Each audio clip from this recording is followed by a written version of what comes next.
CMR shopping mall grand opening on 10th September in Miyapur.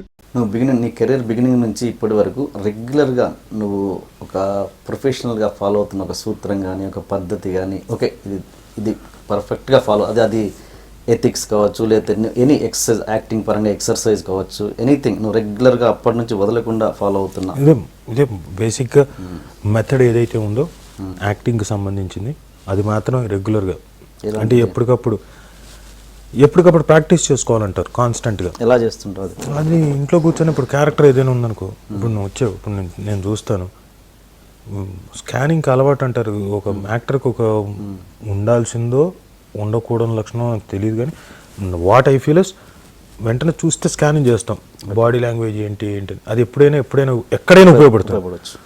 నేను అదంతా మళ్ళీ అబ్జర్వ్ చేసి సో ఎక్కడెక్కడ నరసింహ రియాక్ట్ అయ్యాడు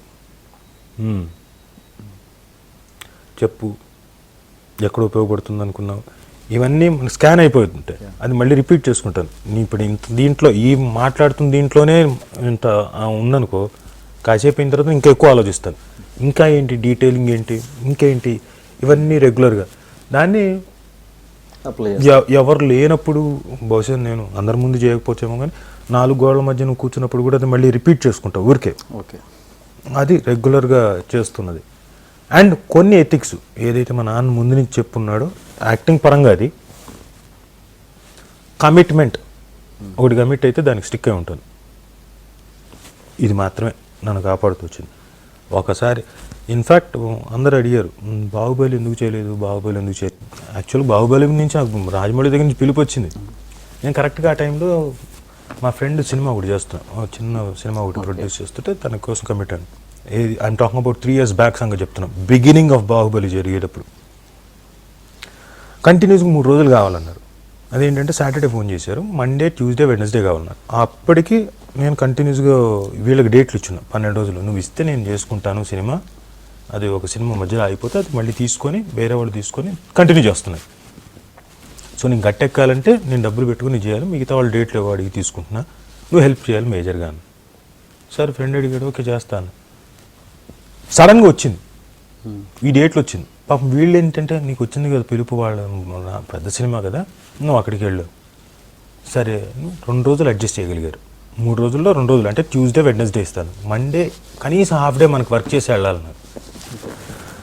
ప్రాబ్లం ఏంటంటే బాహుబలి లాంటి సినిమాకి వెళ్తే నేను మొత్తం అంత గడ్డాలు మీసాలు ఇవన్నీ కూడా షేవ్ చేస్తారు సైడ్ లాక్స్ అవన్నీ పెట్టాలి ఇవన్నీ ఎడ్జెస్ అన్నీ బ్లేడ్తో కట్ చేయడం.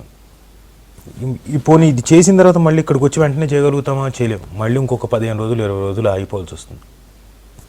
వీళ్ళేమో చిన్న సినిమా మిగతా డేట్లు అన్నీ గట్టిగా సో అందుకని వద్దులే. ఏదా క్యారెక్టర్ బాహుబలిలో నీకు ఏం అది నాకు ఏ క్యారెక్టర్ అని తెలియదు. రాజమౌళి అడిగితే నేను ఏ క్యారెక్టర్ ఆ క్యారెక్టర్ని అడగను వెళ్ళి చేసి వచ్చేస్తా అంతే. రాజమౌళి అడిగితేనే కదా అలాగే యమదొంగ కూడా అంతే కదా నువ్వు చేస్తున్నావు ఇంద్రుడి క్యారెక్టర్ అది ఎందుకంటే క్యారెక్టర్ పేరు ఇంద్రుడు మనకి పురాణాలు తెలుసు కాబట్టి ఇంద్రుడి క్యారెక్టర్ అని చెప్పాడు ఓకే డన్. బాహుబలి టైంలో పలానా క్యారెక్టర్ ఏమని అడిగిందే లేదు.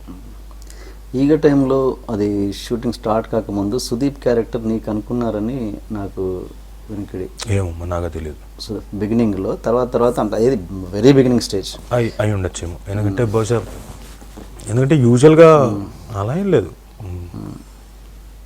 బహుశా బిజినెస్ పరంగా కూడా వాళ్ళు స్పాన్ చూసుకుని ఉంటారు. అంటే నేను ఇన్ఫాక్ట్ చిన్న సినిమా స్టార్ట్ చేశారు కదా అప్పుడు ఓకే నేను అట్లా ఏదో అనుకుని నిన్ను అన్నారు నాకు ఇన్ఫర్మేషన్ నాకు ఐడియా లేదు. ఎందుకంటే నేను మధ్యలో నేను ఇదే ఈగ దీంట్లోకి మామూలుగా ఆన్ సెట్స్ మామూలుగా షూటింగ్ వర్క్ మోడ్ జరుగుతున్నప్పుడు ఆఫ్ ది సీన్స్ నేను ఊరికే సరదాగా రిహార్సల్ కూడా చేసేవాడిని. ఈ గ్రీన్ మ్యాట్ వర్క్ ఏదైతే ఉందో కొన్ని సీక్వెన్స్ అప్పుడు కింద ఏదో షూటింగ్ జరుగుతుంది పైన జక్కన వాళ్ళు నాయుడు గారి స్టూడియోలో మొత్తం అంతా గ్రీన్ మ్యాట్ ఇవన్నీ సెలెక్ట్ చేసాను. సుదీప్ది లోపలికి బెడ్లోకి పడుకొని కప్పుకుంటాడు కదా మొత్తం అంతా సిగరెట్ కాలిన తర్వాత కదలడం ఊరికే అప్పుడు నేను పైకి వెళ్ళాను ఊరికే చేయి అంటే ఓకే ఊరికే సరదాగా రిహార్సల్ నన్నేమనుకున్నాను. జూనియర్ కాకుండా ఇంకా నీకు క్లోజ్ ఉన్న హీరోస్ ఎవరైనా? చాలామంది నాకు తరుణ్ బాగా క్లోజు శ్రీకాంత్ గారు బాగా క్లోజ్. ఇన్ఫాక్ట్ నాకు చాలా మంది క్లోజ్ ఉన్నారు.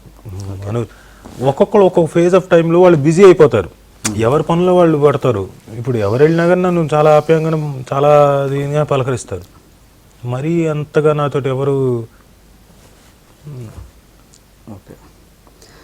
అది ఏమైపోతుందంటే ఒక్కొక్క టైంలో ఒక్కొక్కళ్ళకి అనుకోవడం అంటారు చూడు.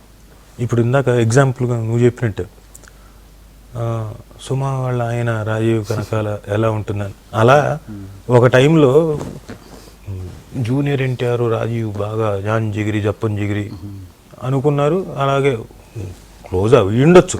అయితే జనాలు ఓ ఓ అని మోసేయడం అంటారు కదా, ఇంకా వాళ్ళ ఇష్టం, వాళ్ళ చేతుల్లోకి వెళ్ళిన తర్వాత మనం ఎవరో ఆపలేం. అలాగే చాలామంది ఉన్నారు ఇండస్ట్రీలో.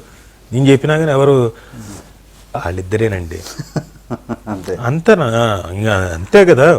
ఇప్పుడు జక్కన విషయంలో, రాజమౌళి విషయంలో కూడా అంతే. వాళ్ళంతా ఒక బ్యాచ్ కదా, ఎందుకు ఇవ్వలేదంటారు. ఓ ఇప్పుడు ఎవరి కథనాలు వాళ్ళు రాస్తారు. ఇప్పుడు బాహుబలికి కట్టప్ప ఎందుకు బాహుబలిని చంపాడు, ఎవరికి వాళ్ళు కథలు రాసేసినట్టు అలాగే ఎవరికి వాళ్ళు తోచింది వాళ్ళు చెప్తుంటారు. రాజమౌళికి రాజీవ్కి ఏమై ఉంటుంది, అలా ఉంటుంది.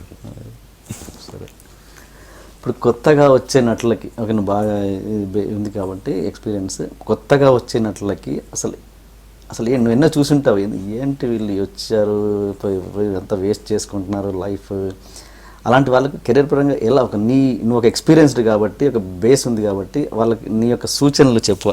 ఇలాంటివి ఎక్సర్సైజ్ చేయండి, ఇలా రండి, ఇంట్రొడక్షన్ ఇలా అవ్వండి, అలాంటివి ఏదైనా చెప్పు. నాకు అర్థమైంది ఏంటంటే ఏం చెప్పినా నేను అర్థం చేసుకున్నాను. వినడం వినకపోవడం నీ వల్ల ఒక్కరు మారుతారేమో.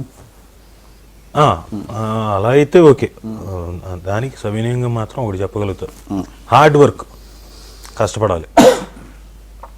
యాక్టింగ్ గురించి అంటే you need to live in that world for a long time.